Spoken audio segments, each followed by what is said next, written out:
Boa noite a todos. A Faculdade Serra da Mesa, por meio do seu curso de Direito, tem a satisfação de dar início, a partir de hoje, à sua primeira jornada jurídica. Um evento que certamente se tornará tradicional em toda a comunidade jurídica do Norte Goiano. O objeto dessa jornada é apresentar a todos os presentes temas atuais que serão abordados por responsáveis palestrantes, aptos a transmitir novos conhecimentos, bem como despertar para o debate e a reflexão. É com este propósito que a FASEM se propõe a colaborar com a formação de novos operadores de direito, que possa contribuir para o progresso científico e cultural da nossa região, construindo um novo direito e Estado que possa efetivamente estar a serviço dos cidadãos. Para proferir sua palavra de abertura da primeira jornada jurídica, convido o diretor-geral da FASEM, professor mestre Rodrigo Gabriel Moisés.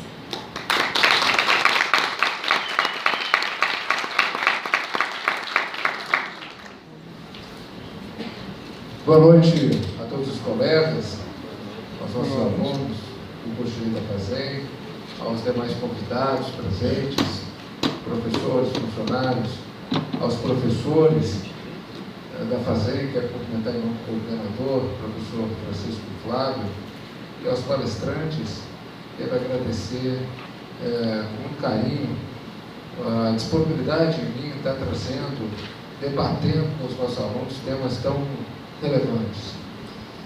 Nessa noite nós iniciamos um evento que com certeza se tornará tradição na comunidade jurídica em nossa região, que será a Jornada Jurídica da Faculdade Serra da Mesa. E vocês estão fazendo história aqui, participando da primeira Jornada Jurídica. Esse evento foi pensado com muito carinho para vocês. Temas atuais, relevantes, palestrantes renomados, que vão poder debater com vocês, trazendo fundamentos. Nós vivemos num momento de muita discussão, principalmente envolvendo o tema de hoje, que é sobre o papel do Estado. O Estado, inexoravelmente, passará por transformações. E nesse momento de debates, às vezes, histéricos, que se vê, às vezes, são opiniões sem fundamento, debates em redes sociais onde mais dissemina ódio do que se apresentam soluções. E esse momento é um momento de discutir realmente soluções, propostas para um momento tão importante. É aqui que vocês devem buscar os fundamentos para os seus debates, com base científica, realmente com respeito aos princípios da boa educação, porque é isso que nós precisamos. Nós temos uma grande oportunidade no Brasil de construir realmente um novo país. Espero que nós não cumprimos aquilo que o Roberto Campos dizia: o Brasil nunca perde a oportunidade de perder uma grande oportunidade. Esperamos que nós não percamos essa oportunidade de discutir e apresentar soluções para um Brasil melhor, e com certeza passa por vocês, né? Operadores, futuros operadores do direito, que estarão em breve lá votando no judiciário, e por que não no executivo, no legislativo, e mesmo como cidadãos. A vocês muito mais será cobrado, né? Que suas ideias realmente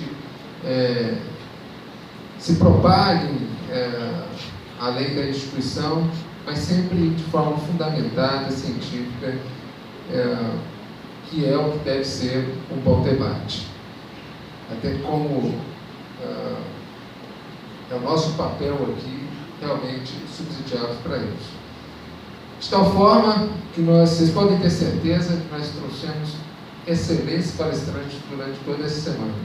Espero que vocês aproveitem bastante esse momento. Esse é um momento de muita riqueza para a instituição. Nós buscamos levar a vocês não só conhecimento, mas também a segunda coisa mais importante que uma instituição leva até vocês, que é relacionamento. Aqui vocês vão poder também fazer novos relacionamentos com novos professores, novos convidados que estão vindo visitar a instituição e, é claro, reforçar o relacionamento entre vocês, alunos e até toda a comunidade jurídica de Iguaçu e do Norte. Agradeço mais uma vez a presença de todos vocês e tenhamos uma boa jornada jurídica. Boa noite.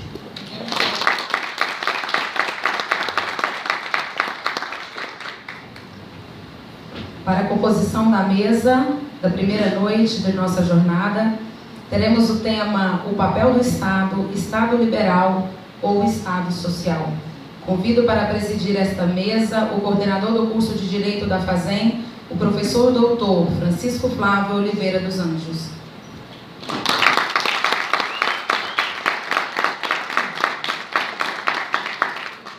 Convido também o advogado, empresário, colunista do site Roda Jurídica e do Jornal Popular e mestrando em Economia e presidente do Instituto Liberdade e Justiça, Juliano Mioto.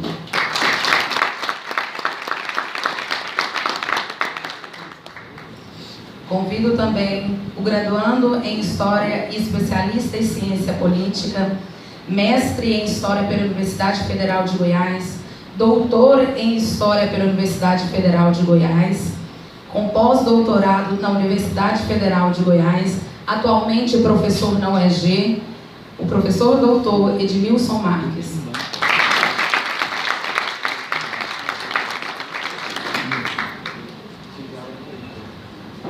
Passo a palavra ao presidente da mesa, professor mestre Francisco Flávio, que fará a saudação inicial e irá explicar sobre a condução desse debate.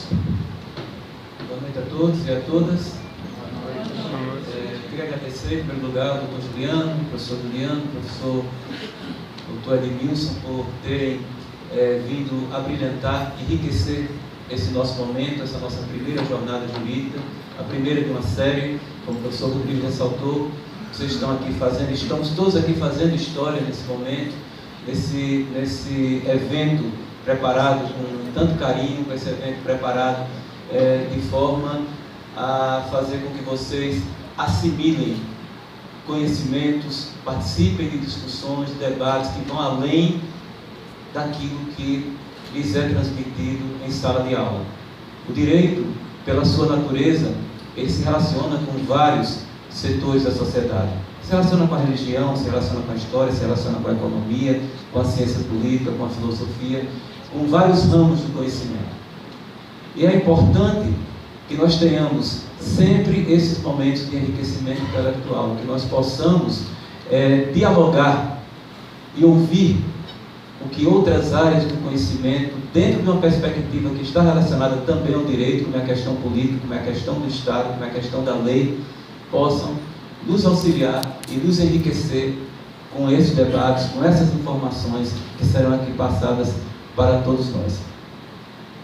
Parabenizar e agradecer ao professor Rodrigo pelo esforço, pelo empenho, de buscar junto a esses e aos outros palestrantes a confirmação, a vinda para, repito, abrilhantar mais uma vez esse evento e agradecer a todos vocês por estarem aqui hoje. E eu tenho certeza que a contribuição de vocês também será muito importante. Então, nesse momento, passo a palavra novamente para o cerimonial, para que a Ana Paula faça a apresentação dos nossos palestrantes e mais uma vez agradeço a presença de todos. Obrigado. Com a palavra, Juliano Mioto.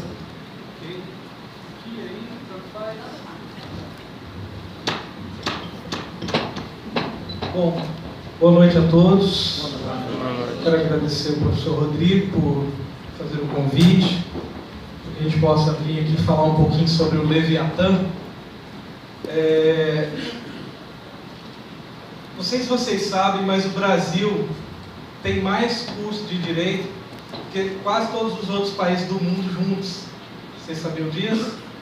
O Brasil acho que tem em torno de 1.400 cursos de direito espalhados, e os países assim, Europa, Estados Unidos, enfim, onde tem outros cursos de direito, tem 1.100, tudo junto. Então, essa grande quantidade de cursos de direitos é sintomática, concorda? Por que vocês estão fazendo direito? Já parou para pensar assim, a essência do porquê a gente escolhe fazer determinado curso, buscar determinado caminho profissional? E uma das coisas que eu aprendi no meu curso de Direito, e eu me formei pela PUC, lá de Goiás, eu me lembro que quando eu entrei no curso de Direito, professor, eu fiz aquela matéria, né, Teoria Geral do Estado, a gente faz Sociologia Jurídica e Constitucional. Eu imagino que a maioria aqui já deve ter feito Constitucional pelo menos um, né? Assim, pelo menos aquele básico do curso de Direito. E uma das coisas que a gente aprende quando você está no curso de Direito, lá no comecinho, é que o Estado é uma coisa maravilhosa. Não é? Você olha a Constituição Federal, o artigo 5º, você vai ver o artigo 7º, você vai ver os artigos da Constituição Federal, é uma coisa maravilhosa, é um mar de rosas. São promessas e mais promessas em cima de direitos. As pessoas, elas conseguem, assim, teorizar, né? Assim, é incrível a quantidade de direito que nós temos hoje no Brasil. E quando eu fiz a faculdade, uma das primeiras questionamentos que eu fiz como aluno de Direito foi, tá bom, mas como que isso aqui funciona na prática? Aqui está dizendo que todo mundo tem direito à educação, todo mundo tem direito à saúde, todo mundo tem direito a isso, todo mundo tem direito àquilo, e nós temos direitos humanos de primeira e de segunda geração na Constituição, né? Você tem aqueles direitos básicos, a vida. Nós vamos ver um pouquinho sobre isso hoje aqui. E uma das coisas que me levou a... Eu estava falando para o professor aqui, uma das coisas que me levou a me tornar liberal, eu sou no espectro político, eu posso me considerar liberal, não sou nem de direita nem de esquerda, foi justamente o questionamento que eu fiz sobre o papel do Estado. E o começo dessa minha exposição, eu coloquei essa foto clássica do Leviatã, né, do dragão, né, que o Estado é chamado por Hobbes, né, de Leviatã, e essa pergunta incômoda: é possível defender moralmente o Estado social? Assim, eu quero que essa pergunta ela seja assim como se fosse algo a martelar na cabeça de vocês enquanto nós vamos fazer essa exposição e enquanto nós vamos falar hoje aqui e debater no final. É possível defender moralmente o Estado? Uma das maneiras mais usadas para se justificar a existência do Estado moderno é o que a gente chama de contrato social, correto? E você tem 3 grandes contratualistas que falaram, teorizaram sobre isso. O primeiro deles foi Thomas Hobbes, que escreveu o chamado livro O Leviatã, em 1651. Você teve o John Locke, que é chamado de pai do liberalismo, né? Embora na época do John Locke não havia ainda esse termo liberalismo como espectro político. Ele escreveu uma obra chamada 2 Tratados sobre o Governo.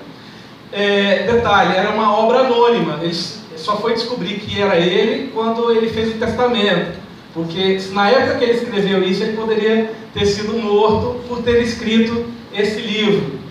E Jean-Jacques Rousseau, que escreveu o livro que tem o nome Contrato Social. Em linhas gerais, só para a gente poder contextualizar, Hobbes foi o primeiro dos contratualistas. A ideia dele do homem é que o homem vivia num estado natural de guerra, de todos contra todos, né? É famosa aquela história, aquela frase de que o homem é o lobo do homem, né? Então, assim, ele justifica a necessidade de você ter um Estado, de você ter um soberano, de você ter leis e passar a soberania sua individual para o Estado, com base nessa justificativa de que, se não fosse isso, a gente ia estar em guerra total. Então, o estado de natureza do homem para Hobbes é um estado de assim, todo mundo brigando com todo mundo. Aí eu fico pensando assim, vai hoje num lugar assim, um campo de refugiados, onde não tem Estado, não tem um governador, tem pessoas ali acumuladas ali num campo de refugiados. As pessoas se organizam, né, minimamente. Não há uma guerra de todos contra todos ali. Acho que a maioria das pessoas, elas querem viver em paz, né? Eu acho que a maioria de nós, né? Aquele negócio do apocalipse zumbi, que fica todo mundo brigando lá, é um pouco da expressão dessa teoria de Hobbes, tá? Hobbes ele acreditava que todas as pessoas tinham o direito natural de defender sua vida, mas que você deveria transferir os seus direitos individuais, os seus direitos naturais para a soberania do Estado. E, detalhe, embora Hobbes defendia um Estado absolutista, ou na mão de um rei, ou na mão de um grupo de pessoas, ele entendia que o Estado tinha que ter no máximo 5 funções: segurança, liberdade, igualdade, defesa da propriedade material e educação.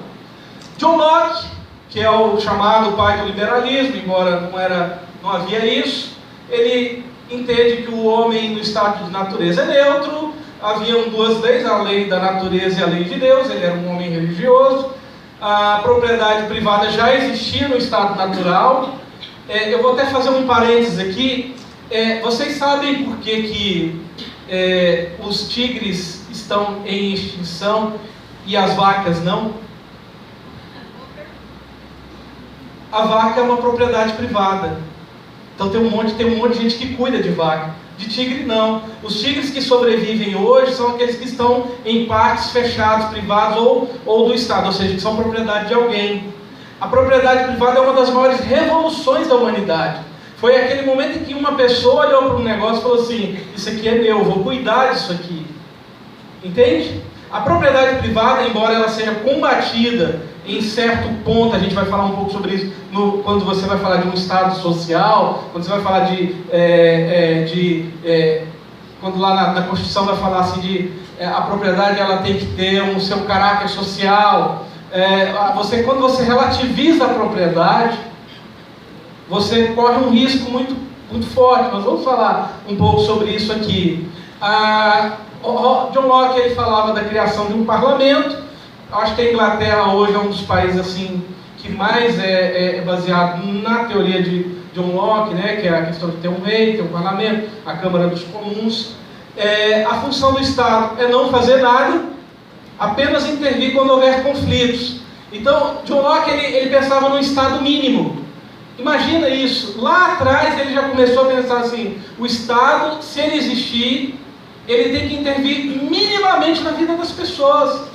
Ele tem que servir apenas para defender aqueles direitos, sabe, aqueles direitos individuais de primeira geração, o direito à vida, direito à propriedade. Ele vai falar sobre isso. Ele vai dizer: olha, temos direitos que são primordiais e o papel do Estado é fazer com que esses direitos não sejam desrespeitados por outros grupos, ok? Jean-Jacques Rousseau, no estado de natureza o homem é bom, embora eu acho que ele não tenha dito isso assim com essas palavras, mas o homem para Jean-Jacques Rousseau, ele é uma pessoa muito boazinha, na natureza vivia todo mundo em paz, todo mundo feliz. Aí tem um estado, ele chama de estado de natureza, aí depois ele fala que é um estado de sociedade, que é como se fosse assim, um intervalo antes de você chegar ao contrato social. O homem começa a se organizar no estado de sociedade, e aí ele entende que nesse estado de sociedade é que nasce a propriedade privada. E aí ele fala o seguinte, que essa propriedade privada é um mal, e o Estado ele tem que vir para equilibrar isso. Inclusive, para ele a propriedade é a raiz de todos os males. Então ele vai falar sobre democracia representativa, que é um pouco do que a gente tenta viver hoje, né? Apesar do que a gente vê na prática, é que não existe. E a soberania popular sem cessão de direitos naturais para o Estado. O Estado, ou seja, os seus direitos naturais, lá em Hobbes, são cedidos completamente para o Estado. Já em Jean-Jacques Rousseau, não. Ok?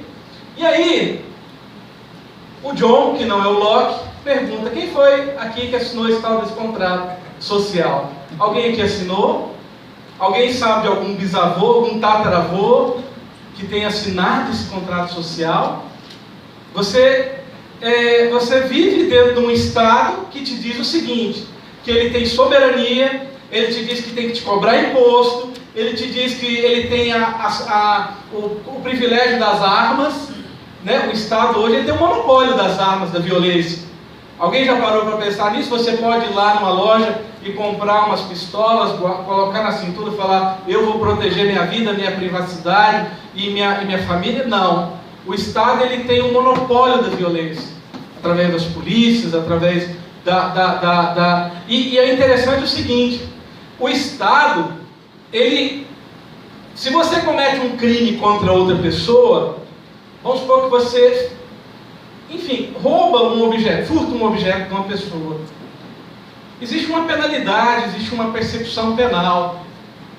Mas se você comete um crime contra o Estado, digamos que você não vai se alistar no exército, ou foge do exército, você está lá no exército e resolve fugir, fala, não, eu vou embora. Eu servi o exército em Brasília, e teve um rapaz que fez isso, ele foi preso como desertor. Independente da época, se for época de guerra, você vai ser fuzilado. Ou seja, o Estado ele se tornou o dono das nossas vidas, através de uma teoria de um contrato social que provavelmente ninguém aqui assinou e ninguém sabe quem assinou.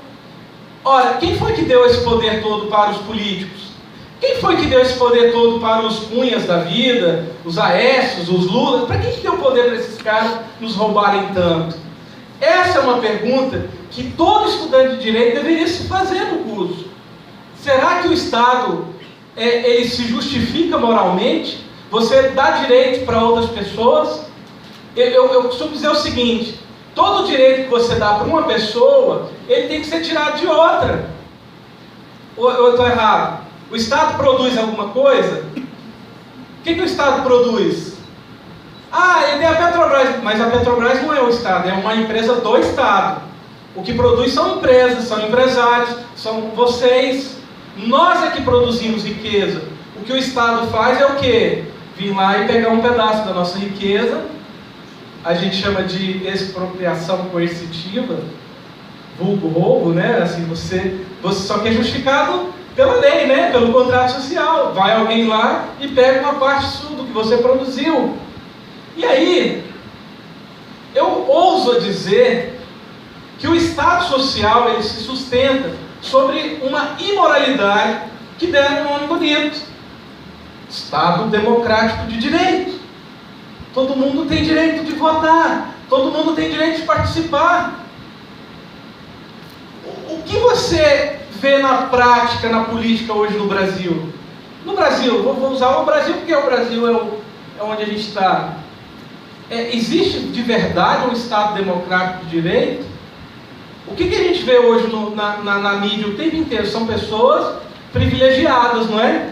São juízes que são, não todos, mas a boa parte dos juízes, pelo menos os que estão lá na cúpula, lá que tem salários muito acima do teto constitucional.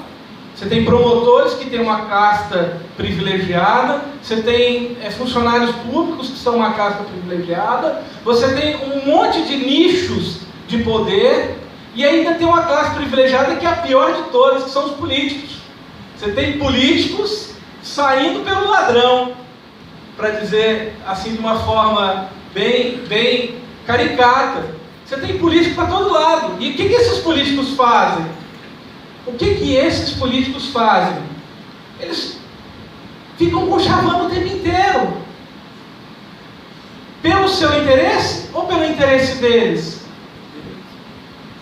Então, o que seria um Estado democrático de direito? Seria pessoas representando você, não é? Não seria alguém lá no poder representando o seu interesse ou o interesse de um grupo de pessoas?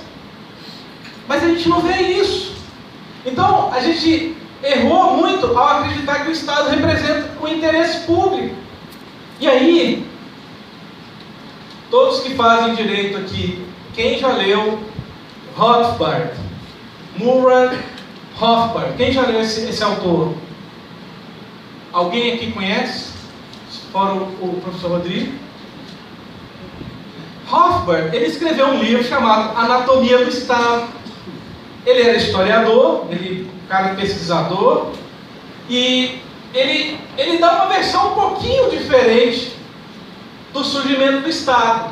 Primeiro, ele diz que o Estado não é uma entidade altruísta que se opõe ao mercado, porque uma das justificativas do Estado social é de que alguém tem que controlar a fúria dos capitalistas, não é isso? Todo mundo já ouviu essa história? Ah, os capitalistas.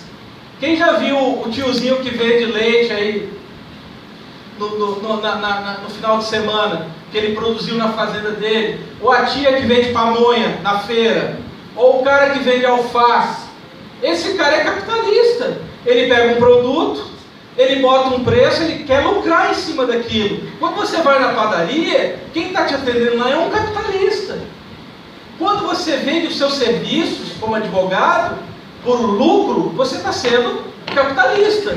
E o Estado, inventaram essa história para a gente, que o Estado é uma entidade que visa a conter a grande maldade do capitalismo. Porque mentiram para a gente, dizendo que o capitalismo é um bando de gente assim, abstrato, que vive como se fossem umas reuniões assim, secretas, tramando para dominar o mundo. Pode ser que tenha gente assim, né? Pessoas más, realmente. Mas, no geral, o capitalista é uma pessoa que quer servir a sociedade e ganhar dinheiro com isso. Tem alguma coisa errada nisso? Agora, quando você cria um Estado com essa justificativa de que ele vai combater o mal, é uma grande mentira. Na verdade, o Estado, quem vai para o Estado hoje, assim, pelo menos para a política, é justamente as piores pessoas do capitalismo, as piores pessoas da sociedade. E essas pessoas são sustentadas por quem? Tem algum espelho aqui para todo mundo se olhar? É você que paga essa conta. Aí eles inventaram outra mentira chamada: nós somos o Estado, o petróleo é nosso. Você é o Estado? Você ganha salário do Estado? Você tem sustento do Estado? O Estado vai lá na sua casa saber se você está bem? Se você está conseguindo pagar suas contas? Não, o Estado está preocupado em manter a estrutura dele, em pagar os funcionários dele, em manter a ideologia dele. O Estado não somos nós, o Estado são eles. Percebe a diferença? Você achar que porque eu estou dentro de um território, eu faço parte disso. Não, não necessariamente. E o que sobra para a maioria das pessoas pobres, desse Estado grande, gigante e voraz, são as migalhas. Eu falei aqui que o Estado tem um monopólio da violência, e um fato interessante que o Rothbard lembra no livro dele, Anatomia do Estado. Hitler foi eleito democraticamente.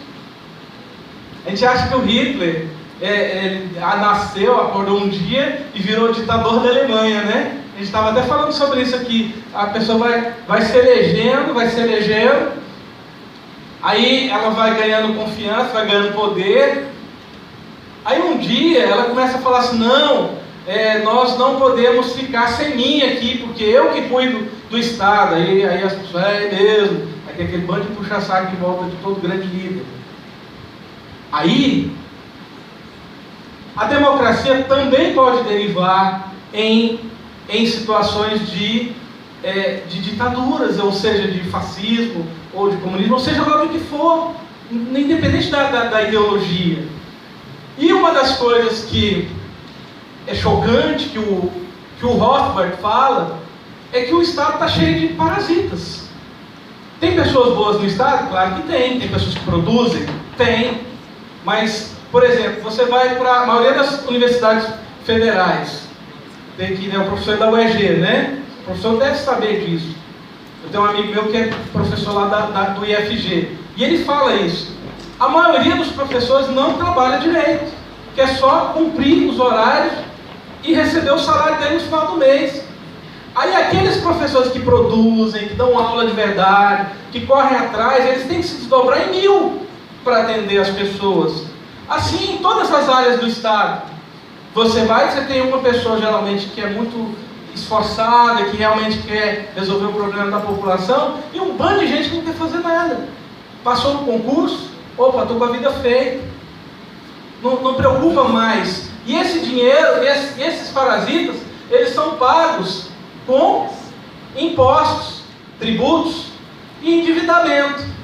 Eu falei para o professor que dívida é demanda sobre trabalho futuro. Quando você se endivida hoje, o que você está fazendo? Você está gerando uma demanda sobre o trabalho futuro. Você, quando se endivida pessoa física, amanhã, se você estiver desempregado, se você não tiver condição de trabalhar, você vai entrar na lista do SPC, do Serasa e tal.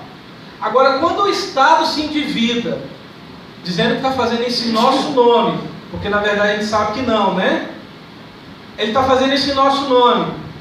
Aí, o que vai gerar para as próximas gerações, os filhos dos nossos filhos? O que eles vão ter para pagar daqui a alguns anos? Uma dívida imensa. Aí o que o Estado faz? Ele aumenta impostos, ele tenta cobrar. Alguém marca meu tempo, tá? Eu estou tentando mentalizar aqui, mas se alguém puder me avisar da minha meia hora. E existem, segundo Rothbard, duas maneiras de você adquirir riqueza. Um é o método econômico, quando você produz alguma coisa e troca, uma troca voluntária, você dá uma vaca, a pessoa te dá um dinheiro, ou te dá um pato. Isso é uma maneira de você produzir riqueza, é o método econômico. E o outro método é o método político, que ele chama de método da expoliação. E aí ele vai dizer que o Estado surgiu, sabe como? Não foi com uma coisa bonitinha de as pessoas reunidas lá, representando o povo, assinaram um contrato, embora a história é cheia dessas nuances, né? A foto lá dos pais fundadores assinando a Constituição, ou a Assembleia Nacional Constituinte. Na verdade, lá no início do Estado, se você perceber, o Estado, ou ele foi conquistado por outro povo, ladrões vieram mesmo saquear. Os ladrões, o que eles entenderam? Que era muito mais barato você entrar, invadir um Estado, se estabelecer lá, fazer um governo e cobrar imposto, do que toda semana ficar invadindo para roubar tudo. Então, o Rothbard, ele mostra que na história, a maioria dos Estados foram criados assim, a partir de grupos que se apoderaram de alguma forma do poder, ou famílias poderosas que se apoderaram das riquezas de um país, de uma nação, e passaram a expoliar os pobres. Hoje a gente tem um negócio na Constituição que é o tributo, ele tem que ser investido no Estado, tem lá algumas nuances, né? De uma parte do dinheiro tem que ir para a educação, para a saúde, mas antes, na época dos reis, quando eles cobravam tributo, eles cobravam para eles poderem gastar em festa, para eles poderem gastar nas bagunças deles lá, não era para distribuir com as pessoas. Então, o que a gente tem hoje como Estado social, na verdade, eram grupos de saqueadores que tomaram posse, e aí eles ficam se perpetuando no poder de duas formas. Ele faz duas formas de perpetuação do poder do Estado. Cooptação de grupos. Então, por exemplo, você tem a Odebrecht. Odebrecht foi cooptada pelo Estado, não foi? Eles ficaram bilionários. Eles já eram grandes, ficaram bilionários. A cooptação da Odebrecht permitiu que um grupo político permanecesse no poder por mais tempo do que eles ficariam se não tivessem aqueles rios de dinheiro desviados. Concorda? Então, a cooptação, por exemplo, de empresários, a cooptação de famílias nobres. Então, você faz uma cooptação e essas pessoas, esses grupos de interesse, eles se agregam ao Estado, dando o quê? Legitimidade. Outra forma do Estado se manter é a ideologia. Você cria uma ideologia.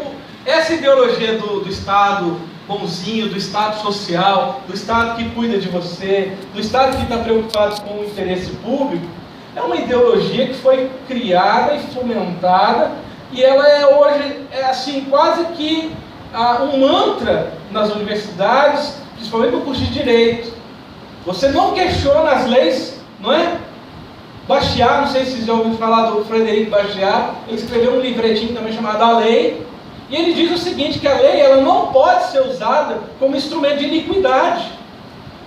O que é a lei ser usada como instrumento de iniquidade? É eu criar uma lei, por exemplo, que cria um privilégio para Maria e obrigar o João, Pedro e o Joaquim a pagar por isso, de forma indireta mesmo. Ora, eu estou fazendo um benefício para cá e não é eu que vou pagar. Eu estou muito bem intencionado, né? Eu quero ajudar uma pessoa, mas não é eu que vou pagar. Eu ordeno para que Pedro, Joaquim e José paguem, sob pena deles serem punidos por mim em Estado. A gente não questiona mais as leis, a gente acha que o curso de Direito é só para você cumprir a lei, aprender como é que se aplica a lei ao direito, enfim, como é que você faz o direito material, se aplicar aos casos concretos. Na verdade, a gente está criando um bando de zumbi para sustentar essa ideologia e as pessoas não questionarem. A gente tem excesso de leis no Brasil, leis as mais ridículas, e você fica ali, não, é a lei, é a lei, é a lei. Não, nós estamos estudando direito, não é para a gente seguir 100% da lei, não, é para a gente questionar mesmo, inclusive forçar aos políticos para revogarem essas leis que são iníquas. E a gente não faz isso, porque a gente é conduzido como gado. E Rothbard, ele escreveu, o Estado nunca foi criado por um contrato social. Ele sempre nasceu da conquista e da exploração. Esse é o ponto que eu quero colocar aqui e finalizar aqui com essa pergunta: por que a gente precisa de um Estado liberal? O maior desafio que nós temos hoje no Brasil é desarmar o Leviatã. Nós temos, eu falei aqui, de várias castas de privilegiados. Como que a gente vai diminuir os números de deputados e de senadores? Como que a gente vai tirar privilégios dessas pessoas? Como que a gente vai diminuir o número de ministérios, por exemplo? Como que a gente vai diminuir o custo e o peso do Estado nas nossas vidas? Esse é o primeiro desafio que a gente tem como povo. Entender que esse modelo de Estado social, ele é fadado a fracasso. Ele é fadado, na verdade, a justificativa de ter esse tanto de gente lá é por causa dessa coisa do tal do social, redistribuição de renda, que na verdade não existe. A única redistribuição de renda, o maior programa de inclusão, né, ou de formação de milionários no Brasil, chama-se Petrobras, enfim, todas essas coisas. Privatizações que na verdade não são privatizações, são trocas de favores. A gente precisa que o Estado seja mínimo. A gente precisa que o Estado garanta apenas as nossas liberdades individuais. As pessoas precisam ter o direito de se proteger, inclusive. A gente não precisa pagar isso tudo que a gente está pagando de imposto e ver um Estado ainda se endividando a cada ano mais. E aí eu fico com essa pergunta aqui: quem foi que disse que direitos sociais são superiores aos direitos individuais? Porque quando você fala em direito social, é lindo. Mas o direito individual é o que sustenta uma sociedade. É o direito à vida, é o direito à propriedade, é o direito à intimidade. Sabe? Quando você ataca os direitos individuais, sabe o que você está fazendo? Você está matando aquela sociedade. Você está asfixiando aquela sociedade. E tirando dela, inclusive, o direito individual de ser altruísta. O direito individual de ajudar o próximo. Quando eu aqui termino a minha apresentação, eu vou só finalizar. Fizeram um estudo, tá, sobre caridade no mundo. E descobriram, através desse estudo, que onde há mais caridade são em estados ou em países onde há mais liberdade econômica, onde há mais capitalismo. Porque as pessoas que têm estados muito sociais, muito socialistas, as pessoas são sufocadas nas suas rendas. E elas são acostumadas a buscar no Estado a solução para os seus problemas. Quando você vai para países como a Nova Zelândia, Estados Unidos, enfim, onde tem um pouco mais de livre mercado, um pouco mais de capitalismo, digamos assim, você dá muito mais chance para que as pessoas que têm as suas fortunas doem, como a gente vê isso, tem inúmeros exemplos. E ao contrário, quando você vai para esses países onde tem muito direito social, as pessoas passam fome, não há caridade e ainda há escassez de alimentos. Ok? Obrigado.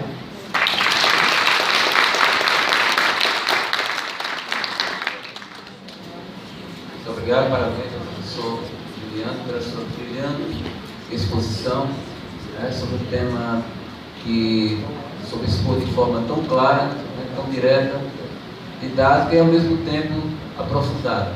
Então passamos agora a palavra para o professor Dr. Edmilson falar sobre o Estado Social.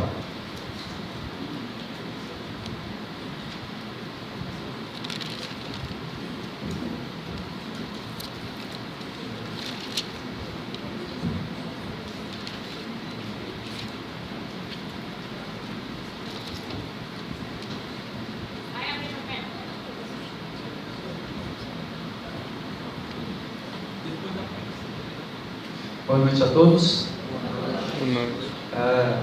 Gostaria primeiramente de agradecer ao professor Rodrigo pelo convite, para discutir um tema tão importante quanto esse, que é discutir o papel do Estado, principalmente nesse contexto que estamos vivendo atualmente, em que o Estado ele tem atuado aí, mais no sentido de criar mais descontentamento do que contentamento. Então é um bom momento para a gente discutir realmente o papel do Estado. Parabenizo o professor Rodrigo, juntamente com a comissão organizadora, pela proposta de estar discutindo esse tema. É uma satisfação estar aqui dividindo a mesa com o Juliano Mioto, e também satisfação conhecer o Flávio, que até então conhecia só de nome. Bom, falar do Estado não é nada fácil. Não é fácil porque há diversas interpretações, diversas discussões sobre o que é o Estado. Todos nós aqui, por exemplo, desde que a gente foi para a escola, desde pequenininho, a gente vem desenvolvendo uma concepção de Estado, e que, assim como o professor Rodrigo disse na apresentação dele, acabamos utilizando essa concepção que a gente vem aprendendo no cotidiano. Obviamente, muitas das questões pautam por uma concepção superficial sobre o que é o Estado, e por isso esse momento é importante para a gente colocar o tema em debate e fazer uma tentativa de aprofundar um pouco mais sobre esse tema. Bom, o convite que foi feito a mim foi para discutir especificamente o Estado Social. Então, eu vou tentar aqui fazer uma exposição para a gente entender o que se chama Estado Social. Bom, primeiramente, gostaria de enfatizar que o Estado Social ele é uma forma específica assumida pelo Estado capitalista. O Estado capitalista, por sua vez, é também uma forma de Estado. Então é importante, para a gente poder começar a discussão, entender o que é o Estado. O que é essa coisa que se chama Estado? Se o Estado capitalista também é uma forma de Estado, então a gente precisa também entender o que é o Estado capitalista. E se o Estado social é um Estado capitalista, então nós precisamos entender o que é o Estado social. E assim a gente então vai ter um pouco mais de clareza sobre o que nós chamamos de Estado social, né? Então minha fala, ela vai ser pautada por quatro momentos específicos. Num primeiro momento, vou estar tentando apresentar o que eu entendo por Estado. Num segundo momento, vou estar fazendo a discussão sobre o Estado na sociedade capitalista. Posteriormente, vou focar especificamente o Estado social e vou então apresentar algumas conclusões a respeito dessa discussão. Bom, a primeira questão então, o que é o Estado? Como o professor Juliano já apresentou, né? Desde o século XVII, nós temos aí um conjunto de intelectuais que vem dedicando a discutir o que é o Estado. Obviamente que isso vai criar um conjunto de interpretações e que em grande parte das vezes acaba nos confundindo, né? Sobre o que é essa coisa. Então, o professor já citou Hobbes, né? Locke, Rousseau, Kant, etc., que são indivíduos que dedicaram a pensar o Estado. O interessante é que grande parte desses intelectuais, eles acabam vendo o Estado como um instrumento fundamental para se criar uma harmonia social, não é? Ou seja, assim como o professor colocou na concepção do Locke, né, aqueles pensadores, Thomas Hobbes principalmente, que eles consideram que o ser humano é egoísta por natureza. Então, se ela é egoísta por natureza, precisa-se de um instrumento, de um ente superior aos indivíduos para que atue no sentido de se criar uma harmonia social. Então, nessa perspectiva, o Estado é pensado como um instrumento que visa o bem comum.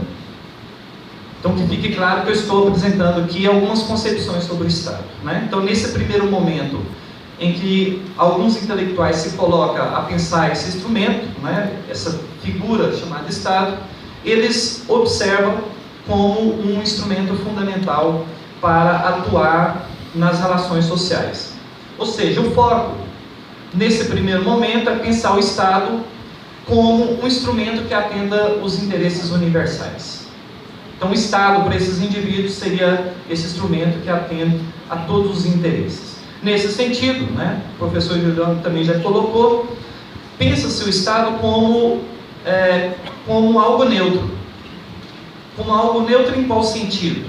No sentido dele não atender interesses específicos. Ou seja, ele é neutro no sentido de atender aos interesses universais, não é? Bom, nesse sentido, que tem um brasileiro chamado Darcy Zambuja, ele escreveu o livro Teoria Geral do Estado, onde ele vai demonstrar que nessas perspectivas, né, o Estado ele é concebido como algo natural, ou seja, há uma tendência de se naturalizar o Estado.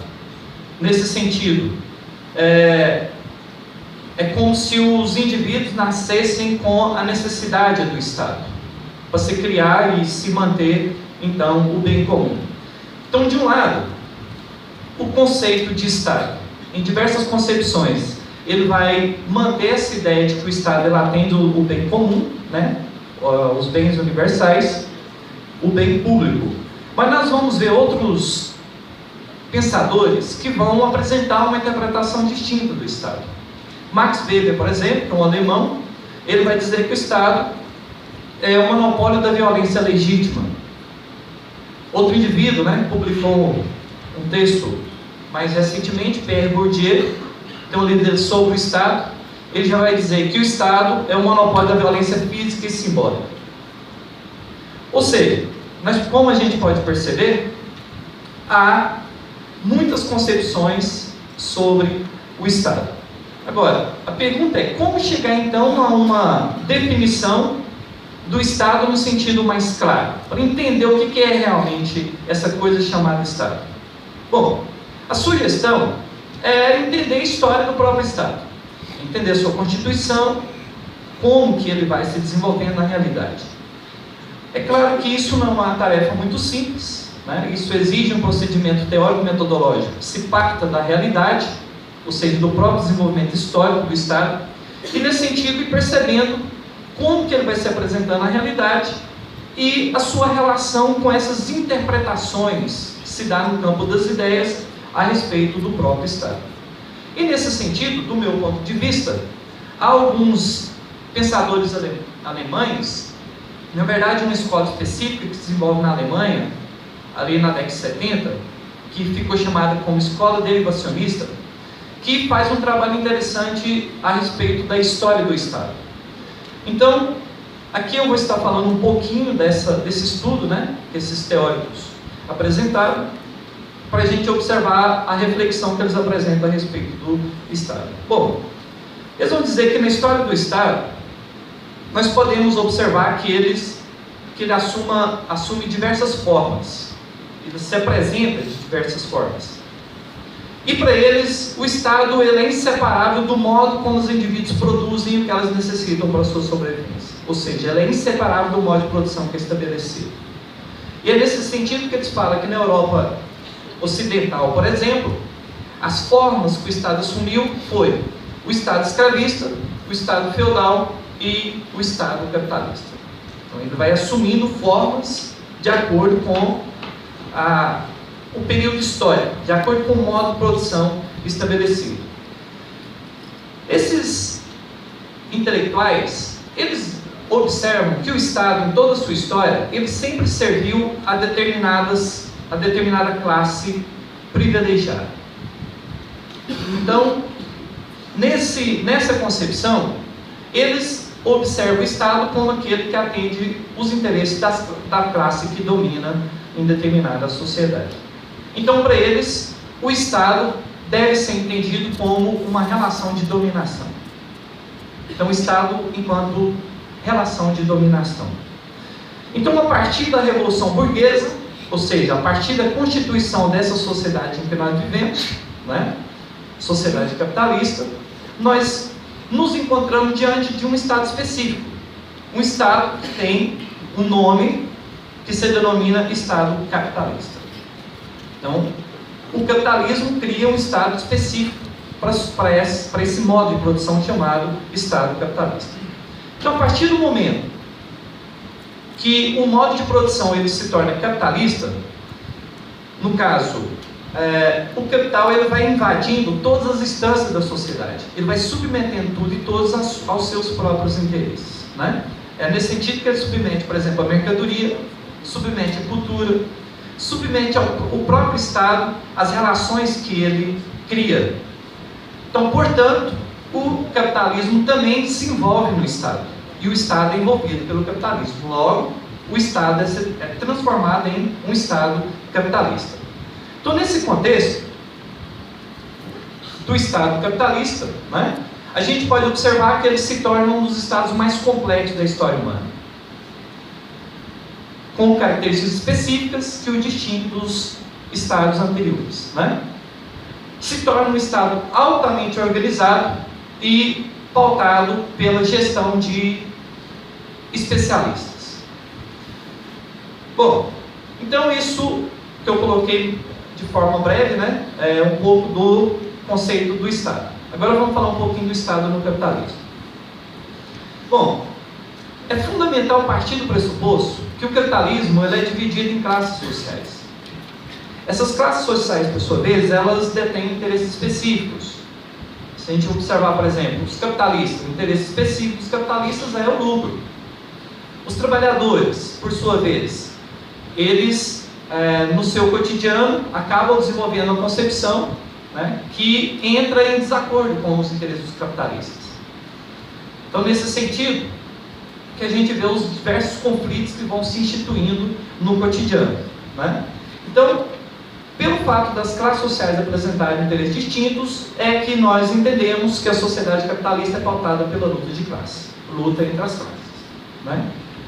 Isso exige, obviamente, do ponto de vista dos capitalistas, um instrumento para atuar no sentido de controlar essa luta, no sentido de não permitir ou de impedir que essa luta chegue num estado de colocar o próprio capitalismo em xeque.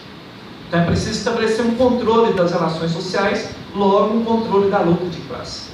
Então o Estado no capitalismo ele tem como foco, um dos focos principais, manter a ordem que existe no próprio capitalismo. né? Esse é um dos papéis do Estado. Obviamente que ao fazer isso, ela acaba auxiliando a classe dominante nessa sociedade, que são os capitalistas. Então, nesse sentido, o Estado é entendido no capitalismo como um auxiliar da burguesia. Então, na sociedade capitalista, o Estado, ele representa os interesses dos capitalistas. Então, o primeiro papel do Estado, o principal papel do Estado no capitalista, nós podemos apontar 3 questões. A primeira questão: o Estado busca realizar a reposição da força de trabalho, questão essencial para a manutenção do capitalismo. Segundo, diminuir os conflitos sociais, para não deixar que esses conflitos coloquem a sociedade em xeque.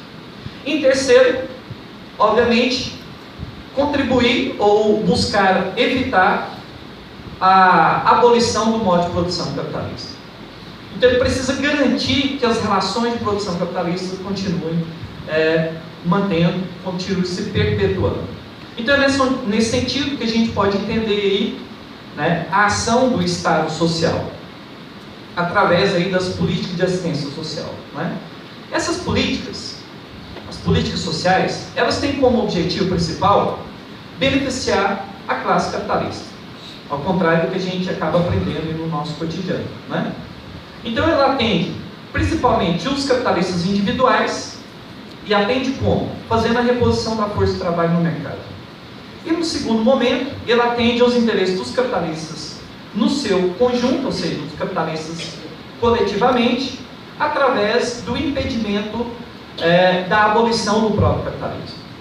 Então o Estado ele precisa criar as condições para que o capitalismo continue se reproduzindo. Então é nesse sentido que ele financia estruturas, né, de empresas. É nesse sentido que ele busca atuar para combater o que é uma contradição inerente à essência do modo de produção capitalista, que é a tendência da queda da taxa de lucro médio. Então, nesse sentido, ele precisa evitar que isso chegue a um ponto de colocar o capitalismo em xeque. Então, nesse sentido, nós podemos chegar à conclusão que o Estado é a principal forma de regularização das relações sociais nessa sociedade que nós vivemos. E ele tem como característica fundamental ser uma relação de dominação de classe mediada pela burocracia. E a burocracia, o professor Juliano já deu algumas características, né? Ou seja, é preciso pensar o Estado como algo existente, que tem uma expressão nas próprias relações sociais. Então, partindo do ponto de vista desses primeiros teóricos, o Estado ele desaparece, né? Como dizia o Foucault, ele está acima da sociedade. Bom, então se está acima, onde é que ele está? Se a gente olha para cima, onde é o Estado? Então a gente precisa ver o Estado aqui entre nós. Então, nesse sentido, o aspecto cristalizado, concreto do Estado, são pessoas ocupando determinadas situações, determinadas posições na sociedade. E aí, nesse sentido, nós podemos citar vários exemplos, né? No caso, o governo é parte do Estado, né? O governo, no sentido geral, né? Presidência, governadores, e etc, etc. Né? O próprio setor jurídico também é parte do Estado, né? As Forças Armadas são parte do Estado. Ou seja, pensar o Estado dessa forma, a gente vê o Estado na realidade, né? Diferentemente dessas concepções que pautam para uma concepção do Estado que a gente não vê, não consegue observar. Então, o caráter do Estado capitalista, ele se revela não através das pessoas que ocupam o cargo, que ocupam o governo, mas o seu caráter, ele deve ser entendido por integrar uma sociedade que é dividida em classes sociais. A dominação que determinada classe estabelece sobre as demais, ela acaba exigindo a existência do Estado. Obviamente que é a partir dessa dominação que estabelece, a classe dominante estabelece sobre os demais, que provoca e que possibilita determinados privilégios, né? Então, essa história do capitalismo foi mais sistematizada e detalhada, né, por aqueles teóricos que eu comentei aqui no início, os teóricos de uma escola específica chamada Escola Derivacionista. Eu posso citar o P. Salama, o Gilberto Matias e um dos principais, que é o Joaquim Hirsch, que é um dos principais representantes dessa escola, e que acabam observando que o Estado